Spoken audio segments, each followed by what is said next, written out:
Patay ang 5 empleyado ng Citiol at sugatan ng 20 kasamahan makarang tumaob ang mini dump truck. Nagmawala naman ng kontrol ang driver habang sakay ang mga biktima.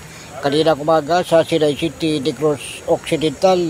Ayon sa ulat ng Philippine Red Cross, dakong alas 17 ng umaga, nagyari ang insidente sa San Juan Paho, Barangay Ginbalaon sa lungsod.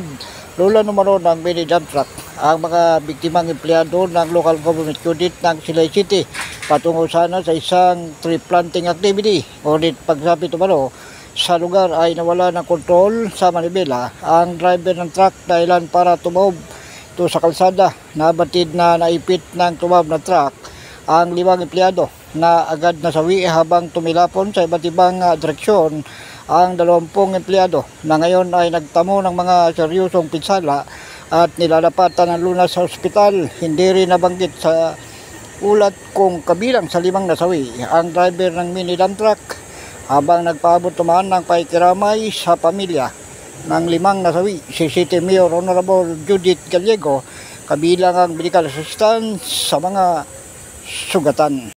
Ako si Edwin Moreno sa Kalawit News. Una ka sa balita.